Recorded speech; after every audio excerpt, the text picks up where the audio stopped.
Hello everyone, easy physics by N K channel पर आप सभी का आज के इस वीडियो में एक बार पुनः बहुत बहुत स्वागत है। हम 12th क्लास की फिजिक्स का वीडियो नंबर 3 आज हम अपन पढ़ने वाले हैं और आज के इस टॉपिक में हम पढ़ेंगे आवेशों के लिए अध्यारोपण का सिद्धांत। इससे पहले के जो फर्स्ट और सेकंड वीडियो कंप्लीट हुए हैं उसमें हमने कूलाम का नियम पढ़ा था। कूलाम का नियम क्या कहता है कि सर यदि हमारे पास कोई दो बिंदु आवेश हैं और वो कुछ दूरी पर एक दूसरे से रखे हुए हैं तो इन दोनों के आवेश की प्रकृति के आधार पर इनके बीच में आकर्षण या प्रतिकर्षण बल लगता है। ये चार्ज यदि Q1 है और ये चार्ज यदि Q2 है, दोनों पॉजिटिव नेचर के हैं, तो इनके बीच में प्रतिकर्षण बल लगेगा। और वो जो प्रतिकर्षण बल है उसका फॉर्मूला हमारे पास आया था KQ1 Q2 अपॉन R का स्क्वायर। अब हम ये पढ़ना चाहते हैं सर कि यदि इन दो आवेशों के अलावा यदि कोई तीसरा आवेश यहां पर आ जाए या कोई चौथा आवेश अगर आ जाए तो इन दोनों आवेशों के बीच में लगने वाले बल के ऊपर क्या प्रभाव होगा और इस अकेले चार्ज के ऊपर इन सभी बाकी आवेशों की वजह से कुल कितना बल लगेगा। तो आज का जो टॉपिक है उसे अपन कहेंगे आवेशों का अध्यारोपण सिद्धांत। अध्यारोपण का मतलब है कि एक आवेश के ऊपर बाकी आवेशों की वजह से लगने वाला टोटल फोर्स हम कैसे निकालेंगे। आज का वीडियो सभी प्रकार की प्रतियोगी परीक्षाओं के लिए बड़ा महत्वपूर्ण होने वाला है। चलिए बढ़ते हैं आगे। आरोपण का सिद्धांत, प्रिंसिपल ऑफ सुपरपोजिशन। किसी आवेश पर किन्हीं अन्य आवेशों के कारण लगने वाला जो बल है, किसी एक आवेश के ऊपर यदि उसके चारों तरफ बहुत सारे आवेश रखे हुए हैं तो उन सभी आवेशों के कारण लगने वाला जो बल है वो उन अन्य आवेशों के कारण लगने वाले पृथक सभी बलों के सदिश योग के बराबर होता है। यानी ये जो आवेश है इसके ऊपर इन बाकी आवेशों की वजह से लगने वाला जो बल होगा वो हम हर एक आवेश के कारण यहाँ पे बल निकाल लेंगे। कूलाम का नियम दो बिंदु आवेशों के बीच में तो बल निकालता है, इन दोनों के बीच में फिर कूलाम का बल लगा देंगे, इन दोनों के बीच में फिर कूलाम का नियम लगा देंगे और यहाँ पे लगा देंगे और इन सभी बलों का जो सदिश योग है, बड़ी इंपॉर्टेंट लाइन है, इन सभी बलों का सदिश योग हम निकाल लेंगे तो जो टोटल फोर्स है वो हमारे पास आ जाएगा। इसे अपन कहते हैं अध्यारोपण का सिद्धांत। बोर्ड परीक्षाओं के अंदर ये अध्यारोपण के सिद्धांत की जो परिभाषा है वो मुख्य रूप से पूछी जाती है और प्रतियोगी परीक्षाओं में इस टॉपिक के ऊपर डिपेंडेंट कुछ सवाल पूछे जाते हैं। आगे बढ़ते हैं कि यदि एक आवेश पर दो या दो से अधिक बल कार्यरत हों, दो आवेश हैं या दो से ज्यादा आवेशों की वजह से फोर्स लग रहे हों, तो दो आवेशों के मध्य लगने वाला जो बल है उस पर तीसरे आवेश की उपस्थिति पर प्रभाव नहीं करता है। यही अध्यारोपण का सिद्धांत है। ये दो आवेश हमारे पास हैं, इनके बीच में आकर्षण या प्रतिकर्षण जो कोई भी बल लग रहा है, इनके बीच में जो भी दोस्ती या दुश्मनी है, ये अगर तीसरा आवेश यहाँ पे आ जाएगा तो इन दोनों के बीच के रिलेशन में इस तीसरे आवेश का कोई प्रभाव नहीं होगा। हाँ, ये आवेश जो है उसके ऊपर भी बल लगेगा, ये जो दूसरा आवेश है इसके ऊपर भी इस तीसरे आवेश के कारण बल लगेगा, लेकिन इन दोनों के बीच में जो पहले फोर्स लग रहा था उसमें कोई इफेक्ट नहीं होगा। क्लियर है? तो इसे अपन अध्यारोपण का सिद्धांत कहते हैं। चलिए आगे बढ़ते हैं। यहां पे हमारे पास एक डायग्राम दे रखा है, आवेश पर लगने वाला कुल बल कितना होगा। बोर्ड परीक्षाओं के लिए अध्यारोपण के सिद्धांत का एक अलग वीडियो हमने तैयार किया है, वो आप लोगों को पढ़ना चाहिए। ये जो डेरिवेशन है वो प्रतियोगी परीक्षाओं के लिए है। अगर बोर्ड परीक्षाओं में ये टॉपिक पूछा जाएगा तो ये जो तरीका हम पढ़ रहे हैं वो उपयुक्त नहीं है, सफिशिएंट नहीं है। सवाल कह रहा है कि सर यहाँ पे हमारे पास एक कोई चार्ज Q है, इसके चारों तरफ बहुत सारे charge Q1 Q2 Q3 and Q4 है। तो Q1 इसके ऊपर फोर्स लगाएगा प्रतिकर्षण बल बाहर की तरफ F1 वेक्टर, Q2 इसके ऊपर प्रतिकर्षण बल लगाएगा F2 वेक्टर, Q3 जो है वो इसके ऊपर बाहर की तरफ फोर्स लगा रहा है क्योंकि सारे के सारे चार्ज पॉजिटिव है और समान आवेशों के बीच में प्रतिकर्षण बल लग रहा है और आवेशों के ऊपर लगने वाला बल हमेशा उन दो आवेशों को जोड़ने वाली लाइन के ऊपर ही लगेगा। ये जो लाइन है उसके ऊपर ही लगेगा, चाहे प्रतिकर्षण है तो बाहर की तरफ और यदि आकर्षण है तो अंदर की तरफ, लेकिन लगेगा इन दो आवेशों को मिलाने वाली रेखा पर। तो ये जो Q3 चार्ज है इसकी वजह से फोर्स लगेगा बाहर की तरफ, प्रतिकर्षण बल F3 वेक्टर, एंड फाइनली जो चौथा चार्ज Q4 है उसकी वजह से फोर्स लगेगा F4 वेक्टर, वो भी बाहर की तरफ। तो ये सारे के सारे जो बल F1 F2 F3 F4 हैं, ये सदिश राशियां हैं। तो इस चार्ज के ऊपर लगने वाला फाइनल फोर्स कितना हो जाएगा, वो हम करेंगे सर इन सभी बलों का सदिश योग, वेक्टर सम करेंगे यहां पे अपन। तो F1 vector plus F2 vector plus F3 vector, यानी पहले इन दोनों आवेशों के बीच में लगने वाला बल निकाल लेंगे, फिर इन दोनों के बीच में बल निकाल लेंगे, और फिर हम इनका सदिश योग करेंगे। और सदिश योग करना कक्षा 11 की फिजिक्स में आप लोग पढ़ के आए हैं। किस तरीके से, चलिए देखते हैं। यहां पे मान लीजिए कि यहां पे एक चार्ज था हमारे पास, और यहां पे एक दूसरा चार्ज है। तो ये चार्ज इसके ऊपर प्रतिकर्षण बल लगा रहा बाहर की तरफ, जिसे अपन कह रहे हैं F1 वेक्टर, और एक तीसरा चार्ज यहां पे रखा हुआ है, उसकी वजह से इस आवेश के ऊपर फोर्स लग रहा है बाहर की तरफ F2 वेक्टर। तो इस आवेश के ऊपर दो बल लग रहे हैं सर, F1 और F2। तो इन दोनों बलों का हमें क्या करना है, योग करना है। अब ऐसे नहीं कर सकते कि अगर इस तरफ हमारे पास 3 न्यूटन का फोर्स लग रहा है और इधर हमारे पास 4 न्यूटन का फोर्स लग रहा है, तो सर टोटल फोर्स इस पे 7 न्यूटन हो जाएगा। ऐसा नहीं है। क्यों नहीं है ऐसा? क्योंकि बल एक सदिश राशि है, और सदिश राशि के लिए हमें इनका वेक्टर सम करना होगा, सदिश योग करना होगा। तो सदिश योग करने के लिए हमें एक तो F1 वेक्टर की वैल्यू चाहिए, एक F2 वेक्टर की वैल्यू चाहिए, और एक इन दोनों के बीच में जो एंगल है, दोनों बलों के बीच का जो एंगल है थीटा, उसकी वैल्यू हमें चाहिए। अगर ये तीन वैल्यू हमारे पास हैं, तो कक्षा 11 की फिजिक्स में आपने पढ़ा था इन दोनों बलों का जो सदिश योग है, F1 और F2 का जो वेक्टर सम है, वो हो जाएगा पहले बल का स्क्वायर प्लस दूसरे बल का square plus 2F1 F2 and cos theta. इन दोनों के बीच में जो भी एंगल होगा वो कोस के साथ लगेगा, कोस थीटा की वैल्यू आ जाएगी। और इन दोनों के बीच में जो लगने वाला रिजल्टेंट परिणामी बल होगा, वो डेफिनेटली इन दोनों बलों की दिशाओं के बीच में होगा, एग्जैक्टली सेंटर में नहीं होगा, एकदम मध्य में नहीं होगा। एकदम मध्य में कब होगा कि यदि ये भी 3 न्यूटन है और ये बल भी 3 न्यूटन है, तो इनका जो रिजल्ट होगा वो एग्जैक्टली सेंटर में होगा। बट यदि ये 4 न्यूटन का बल है, तो अब ये सेंटर की तरफ ना होकर के 4 न्यूटन वाले बल की तरफ इसका रिजल्ट आएगा। यानी ये जो ब्लॉक है, अगर एक आदमी 4 न्यूटन से इधर खींच रहा है, दूसरा 3 न्यूटन से इधर खींच रहा है, तो डेफिनेटली इन दोनों के बीच में किसी एक डायरेक्शन में जाएगा, लेकिन 4 न्यूटन यानी ज्यादा बल वाले डायरेक्शन के समीप जाएगा। तो यहां पे सवाल कह रहा है कि F1 वेक्टर के साथ कितना एंगल बनेगा फाइनल रिजल्ट का। तो इसे हमने फाई से डिनोट कर दिया है कि फाइनल जो एंगल बनेगा वो फाई बनेगा। किसके साथ? F1 के साथ। किसका बनेगा? फाइनल फोर्स का बनेगा, रिजल्ट का बनेगा। तो इस तरह से हमारे पास जो दो फोर्स F1 और F2 थे, उनको हमने कैलकुलेट करके एक वैल्यू बना ली। अगर मान लीजिए इस आवेश के ऊपर बहुत सारे बल हैं, ये है, ये है, ये है, ये है, सर इन सब को एक साथ कैसे जोड़ेंगे? तो इसके लिए बेटा आपको इनके बीच का एंगल पता होगा, तो आप इन दोनों को जोड़ करके एक वैल्यू बना लीजिए। यहां पे एक रिजल्टेंट इनके बीच में वैल्यू आ जाएगी। उसके बाद में एक तो ये और एक ये रिजल्टेंट वैल्यू, इन दोनों को जोड़ करके फिर आप एक परिणामी बल बना लीजिए। तो ऐसे करते करते इस फॉर्मूले का उपयोग करते दो बलों को एक बल के रिजल्ट में कन्वर्ट कर लेना है, और बार बार हमें ये वैल्यू फॉलो करनी पड़ेगी, ये फॉर्मूला फॉलो करना पड़ेगा। अब सवाल कह रहा है कि F वेक्टर जो है, फाइनल जो फोर्स है, उसका F1 के साथ कितना एंगल होगा? F1 के साथ कितना एंगल होगा? ये रहा सवाल आपका। F1 के साथ जो फाइनल है वो कितना एंगल बनाएगा? तो फाई एंगल बनाएगा।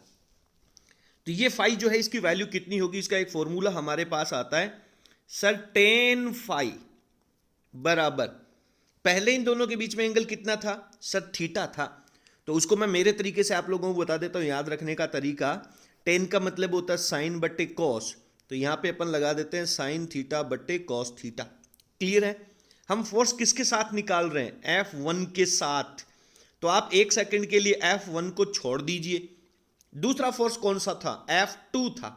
तो इसको आप F2 से ऊपर नीचे मल्टीप्लाई कर दीजिए, यानी जिस बल की डायरेक्शन के साथ आप एंगल निकाल रहे हैं, उसको छोड़ करके जो दूसरा वाला अनदर फोर्स है, उससे आप ऊपर नीचे मल्टीप्लाई कर दीजिए।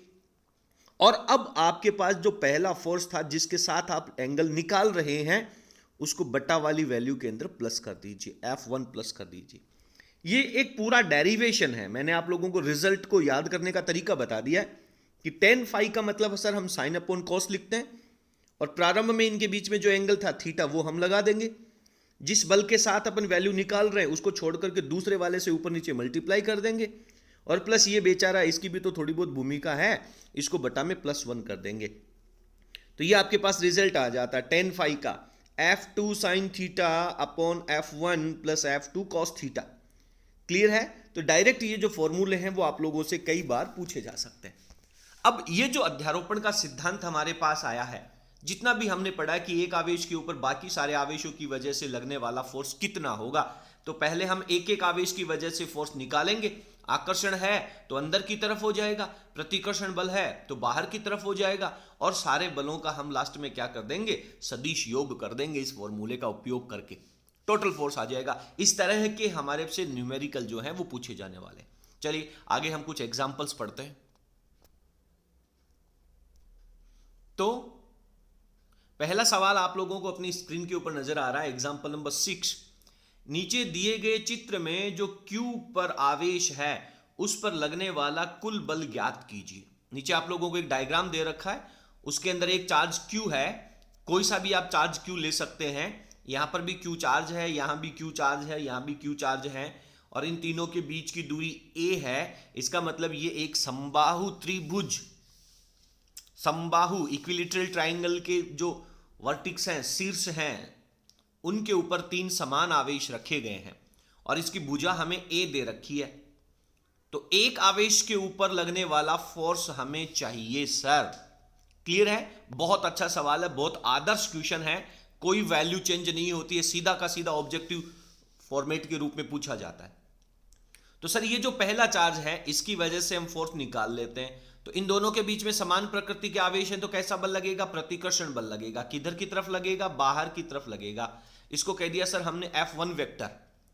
और दूसरे आवेश की वजह से जो फोर्स लगेगा, ये भी दोनों पॉजिटिव नेचर के, समान प्रकृति के, तो इनके बीच में प्रतिकर्षण बल लगेगा। तो यहां पे हमारे पास कौन सा फोर्स लगेगा, F2 वेक्टर लगेगा।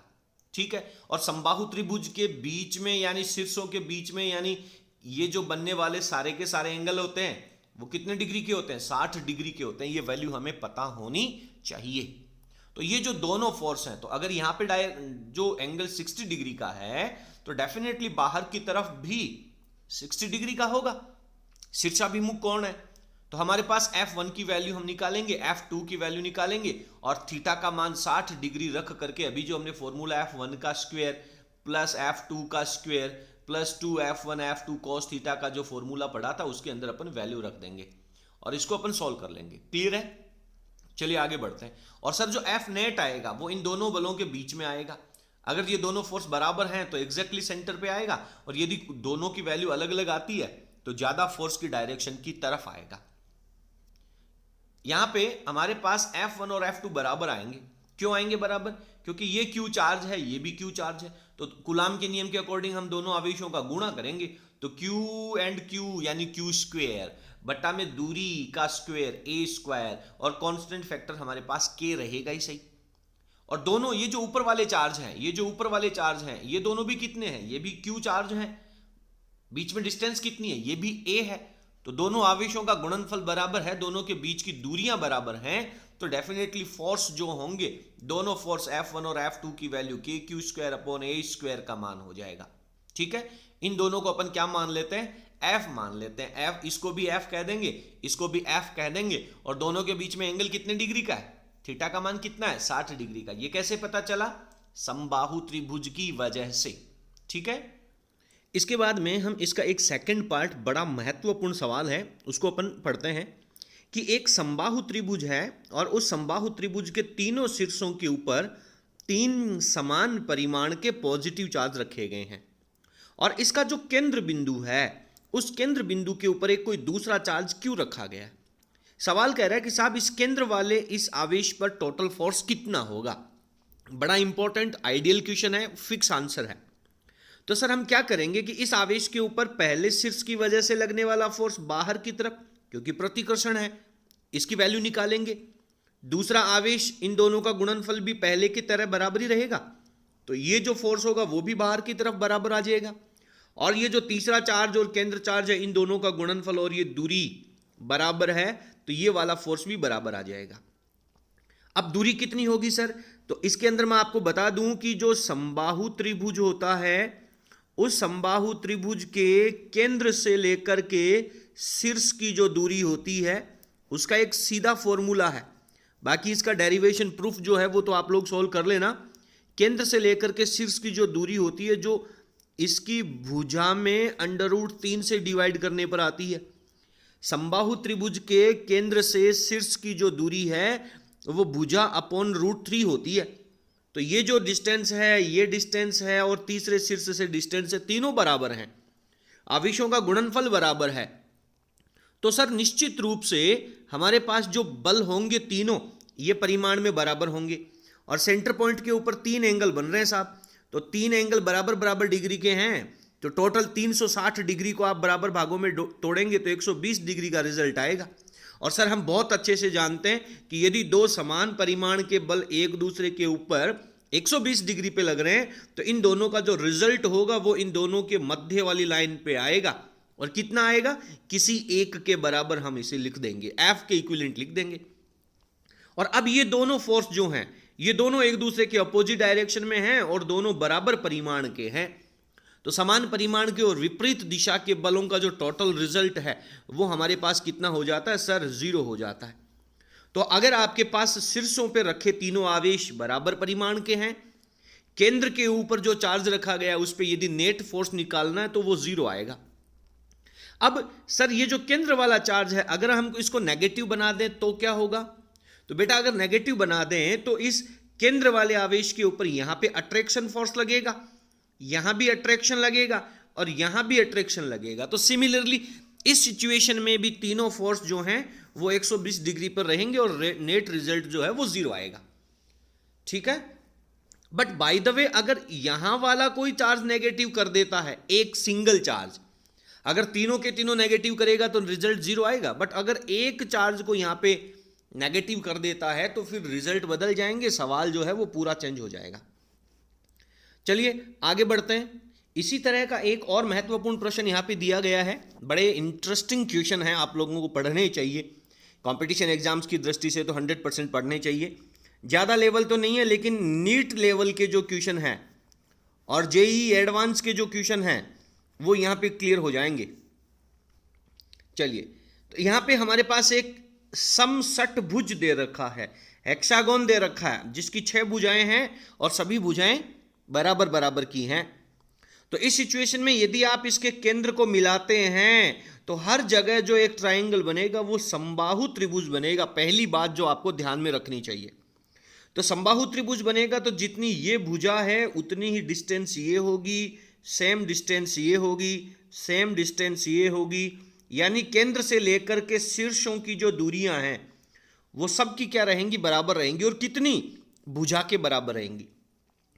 अब अगर इसके 6 शीर्ष हैं, सबके ऊपर अगर अपन सेम चार्ज रख दें, मेरे प्रश्न को ध्यान से सुनना, सबके ऊपर हम यदि सेम चार्ज रख दें और केंद्र पे कोई दूसरा चार्ज रख दें, वो पॉजिटिव हो सकता है या नेगेटिव हो सकता है, बट ये बाहर वाले जितने भी चार्ज हैं वो सारे के सारे एक ही तरह के पॉजिटिव हों या फिर सारे नेगेटिव हों और बराबर वैल्यू के हों। तो इस सिचुएशन के अंदर केंद्र पे जो आवेश रखा जाएगा उस पर फोर्स कितना लगेगा, ये बात हमें यहाँ पे कैलकुलेट करनी है। चलिए सर कैलकुलेट करते हैं। तो सर सारे के सारे जो फोर्स हैं वो परिमाण में बराबर आएंगे, क्योंकि हम इस क्यू का और इस क्यू का मल्टीप्लाई करेंगे, डिस्टेंस ए ले लेंगे। दूसरे केस में इस क्यू को और इस क्यू को मल्टीप्लाई करके डिस्टेंस ए ले लेंगे। तो सभी के अंदर जो फोर्स होंगे वो बराबर होंगे। जब फोर्स बराबर होंगे तो पहले वाला ये चार्ज फोर्स लगाएगा बाहर की तरफ और यहाँ पे जो आवेश रखा गया वो फोर्स लगाएगा इधर बाहर की तरफ। तो दोनों परिमाण में बराबर एक दूसरे को रिजेक्ट कर देंगे। ये जो फोर्स है इस आवेश की वजह से फोर्स लगेगा बाहर, इसके सामने वाले आवेश की वजह से फोर्स लगेगा बाहर, दोनों परिमाण में बराबर एक दूसरे को रिजेक्ट कर देंगे और सिमिलरली ये भी रिजेक्ट कर देंगे। तो अगर 6 आवेश रखे गए हैं तो इस केस में एफ नेट जो होगा वो आपका 0 हो जाएगा, अगर सभी आवेश बराबर परिमाण के हों और एक ही नेचर के हों। अब यहां पे जो हमें प्रश्न दे रखा है उसमें केवल 5 आवेश दे रखे हैं सर। ये जो शीर्ष है यहाँ पे आवेश नहीं है। तो बहुत सिंपल हम इसको सॉल्व कर सकते हैं कि सर ये दोनों एक दूसरे का प्रभाव रिजेक्ट करेंगे, ये दोनों एक दूसरे का इफेक्ट रिजेक्ट करेंगे। अब इसके सामने वाला प्रभाव रिजेक्ट करने के लिए कोई चार्ज है ही नहीं, तो सिर्फ इसका इफेक्ट रह जाएगा और ये फोर्स लगेगा बाहर की तरफ। डिस्टेंस है यहाँ की a, तो टोटली हमारे पास जो F रहेगा वो हमारे पास K, पहला चार्ज हम कैपिटल Q, दूसरा charge small q upon distance का स्क्वायर, तो हमारे पास ये आ जाएगा a का स्क्वायर। तो ये इसके ऊपर टोटल फोर्स आ जाएगा। अब इसमें सवाल को कैसे भी सोल्व करवा सकता है, एक पार्ट और भी दे सकता है। कैसे बेटा, ध्यान से सुने। बाय द वे अगर इस चार्ज को भी यहां से रिमूव कर दे, यहां पे ये आवेश नहीं है, तो क्या होगा, तो सर इसके सामने वाले आवेश का प्रभाव बचेगा, ये रहेंगे। और ये दोनों फोर्स कितने डिग्री पे हैं, 60 डिग्री पे हैं। तो हमारे पास इस फोर्स को अपन F कह देते हैं, और F की वैल्यू जो है वो हमारे पास K capital Q small q upon a का स्क्वायर है। और दोनों 60 डिग्री पे हैं। 60 डिग्री पे तो हम बहुत अच्छे से जानते हैं कि √3F हमारे पास रिजल्ट आ जाएगा, क्योंकि cos 60 का मान जो होता है वो 1/2 होता है, √3F इसका आंसर आता है। अभी हमने पिछले क्वेश्चन में इसको सॉल्व किया था। तो इस तरह से सवाल को कैसे भी परिवर्तित किया जा सकता है। चलिए इसके रिजल्ट्स पढ़ते हैं। यहाँ पे क्या दे रखा है कि यहाँ पर 5 में से 4 बल जो हैं वो एक दूसरे के प्रभाव को खत्म कर देते हैं, इसलिए जो फाइनल रिजल्ट होगा वो K capital Q small q upon a square आ जाएगा। उम्मीद करता हूं कि आप सभी को ये जो प्रश्न है वो बहुत बेहतरीन तरीके से समझ में आ गया होगा। अगले सवाल की तरफ बढ़ते हैं। ये जो एग्जाम्पल नंबर 7 है ये बहुत इंटरेस्टिंग, बड़े महत्वपूर्ण प्रश्नों में से एक है। बड़ा मजा आने वाला है इस प्रश्न को सोल्व करने पर। ये दो आवेशों के बीच में संतुलन अवस्था का प्रश्न है। आप लोग सब मजे से इसको आनंद से साथ सीखेंगे कि नीचे दिए गए चित्र में दो छोटी चालक गेंदें हैं जो एक समान द्रव्यमान की हैं और समान आवेश Q से आवेशित करी गई हैं। चलिए मैं आपको डायग्राम दिखा देता हूं थोड़ा सा कि ये दो गेंदें हैं जो समान द्रव्यमान की हैं और दोनों को समान आवेश से आवेशित किया गया है। अगर इनको मान लीजिए हम आवेशित नहीं करते तो ये दोनों गेंदें दो रस्सी के द्वारा कुछ इस तरह से एक दूसरे के पास में टच करके लटकी होती।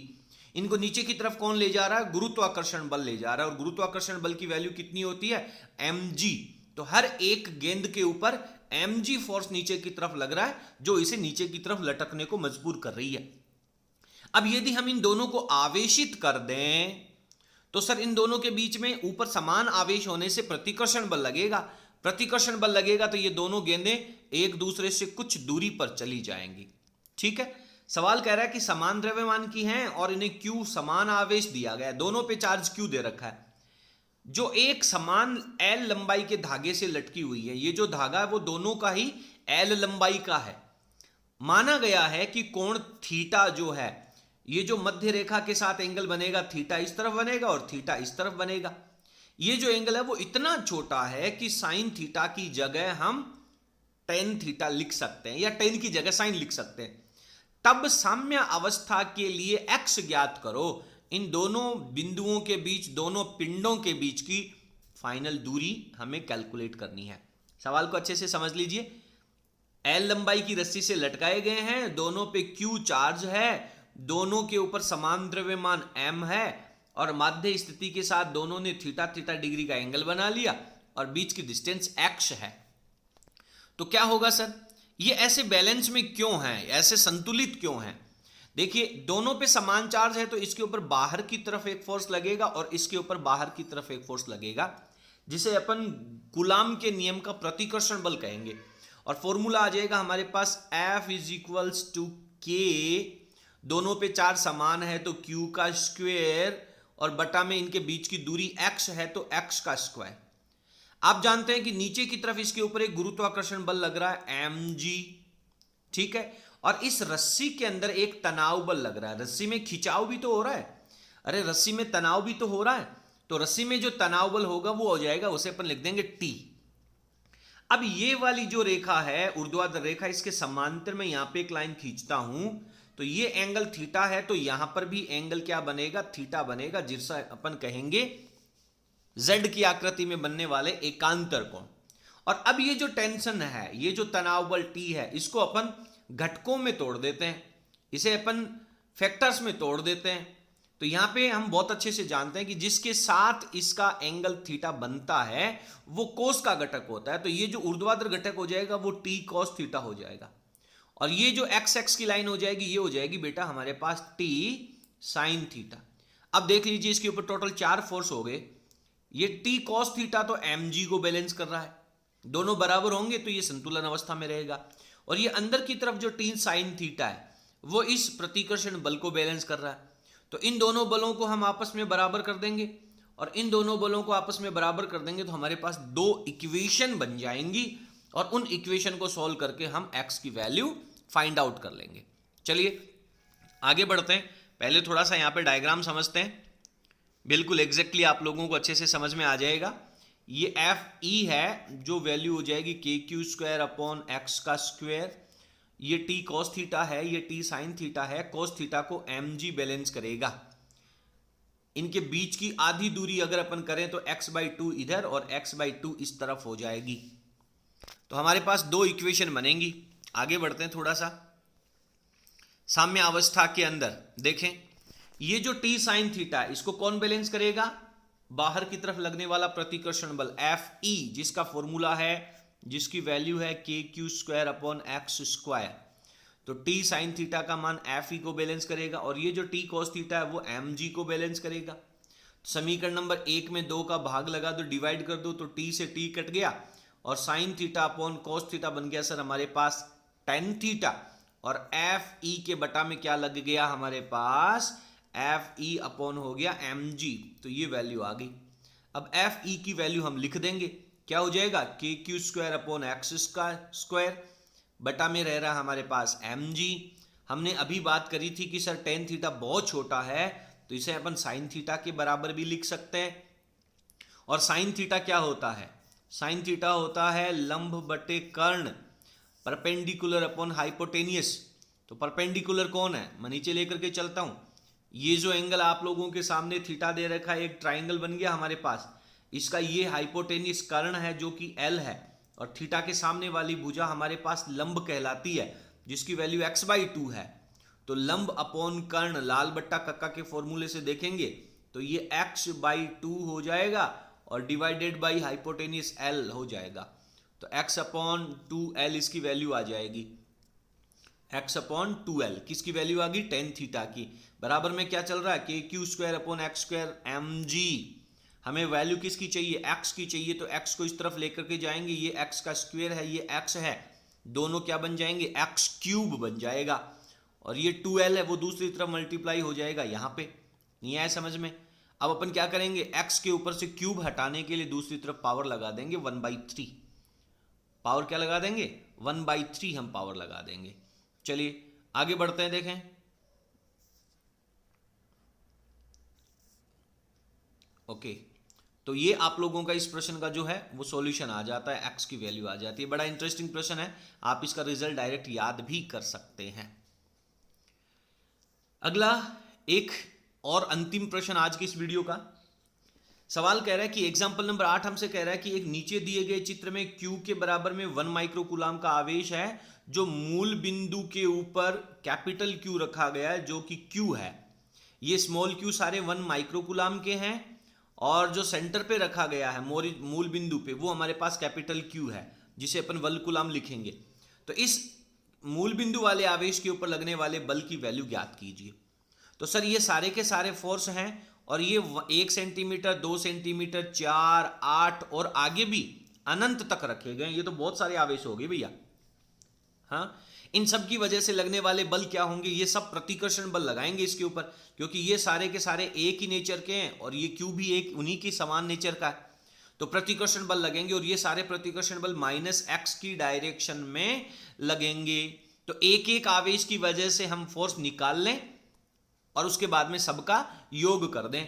तो पहले की वजह से जो फोर्स लगेगा उसको हमने F1 कह दिया, दूसरे पॉइंट पे रखा हुआ उसको हमने F2 कह दिया। 4 नंबर मीटर में, ये x किस में दिया गया, मीटर में दिया गया, इसको आप क्लियर कर लें, सेंटीमीटर नहीं है, ठीक है। 4 पे रखा गया है उसको अपन F4 कर देंगे, F8 कह देंगे, और ऐसे ही बहुत सारे चार्ज रखेंगे। उन सब की वजह से बल यहां पे लगेंगे -x की डायरेक्शन में। तो F नेट क्या हो जाएगा, सर सारे के सारे बल एक ही दिशा में है तो इन सब का योग हो जाएगा। हम सदिश योग ना कह के एक ही डायरेक्शन में है तो योग ही कर देते हैं।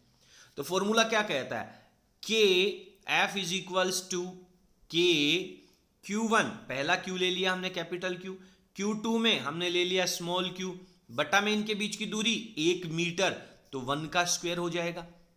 जब हम दूसरे आवेश की बात करेंगे तो ये दोनों आवेशों का परिमाण तो गुणा में बराबर है, कैपिटल Q स्मॉल q, और बटा में जो दूरी है वो कितनी दूरी होगी, यहां से मूल बिंदु से 2 तक 2 मीटर होगी, तो इसका अपन स्क्वायर कर देंगे। तो इसमें से k capital Q small q तो आ गया हमारे पास कॉमन, पहले वाले में रह गया 1/1 का स्क्वायर, दूसरे में रह गया 1/2 का स्क्वायर, तीसरे में रह गया 1/4 का स्क्वायर। ध्यान दें, इस आवेश के ऊपर बल निकालना है तो दूरियां तो हम यहां से ही कैलकुलेट करेंगे, दूरियां तो हम यही कैलकुलेट करने वाले हैं। नहीं आया समझ में? तो 4 का स्क्वायर, फिर 8 का स्क्वायर और कंटिन्यूअस सो ऑन आगे चलता रहेगा। आगे बढ़ते हैं। जब ये वैल्यू आएगी तो हमारे पास k capital Q small q तो कॉमन आ रहा है, और आप देखेंगे कि ये 1 हो गया, ये 1/4 हो गया, 1/16, 1/64, और ये जो श्रेणी आप देख रहे हैं ये है आपकी जीपी गुणोत्तर श्रेणी है। ये सब मल्टीप्लाई में चल रहे हैं। दूसरी संख्या में पहली संख्या का भाग लगाएंगे तो 1/4, तीसरी संख्या में दूसरी से डिवाइड करेंगे तो 1/4, और चौथी संख्या को तीसरी से डिवाइड करेंगे तो 1/4। ये हो गया इनका गुणोत्तर माध्य, मीन वैल्यू आ जाती है। अब इधर हमने इन सब की वैल्यूज रख रखी है। k का मान 9×10⁹, कैपिटल Q का मान 1 कूलाम, स्मॉल q का मान माइक्रो कूलाम, माइक्रो हटाने के लिए 10⁻⁻6 लगेगा, और गुणोत्तर श्रेणी का जो योग होता है वो A/1 - R। A का मतलब होता है सर प्रथम पद, प्रथम पद कितना इसका 1 है, बटा में हमने 1 ले लिया, और R है हमारे पास गुणोत्तर माध्य, दूसरी संख्या में पहली संख्या का डिवाइड करने पर, भाग करने पर, जो कि 1/4 है। इसको हमने सोल्व कर लिया। अब आप इस वैल्यू को कैलकुलेट कर लें। एक चीज मैं आपको बता दूं कि ये जो फॉर्मूला है वो तभी लागू होता है जब गुणोत्तर माध्य जो है वो 1 से छोटा होता है, उस स्थिति में। तो आप ये फॉर्मूला याद कर लें, इसका सॉल्यूशन पढ़ लें। चलिए आज की इस वीडियो में इतना ही। अगला प्रश्न जो है, अगला क्वेश्चन जो है वो अपन अगले वीडियो में पढ़ेंगे। तब तक आप सभी अपना ख्याल रखें और अपनी पढ़ाई को कंटिन्यू करें। यदि आप लोगों को वीडियो समझ में आया हो तो आप सभी से हमारा अनुरोध है, प्लीज़ वीडियो का लिंक अपने फ्रेंड्स के साथ शेयर कर हमें सहयोग जरूर करें। आज के सेशन में इतना ही, मिलते हैं अगले सेशन में। बहुत बहुत धन्यवाद, थैंक यू।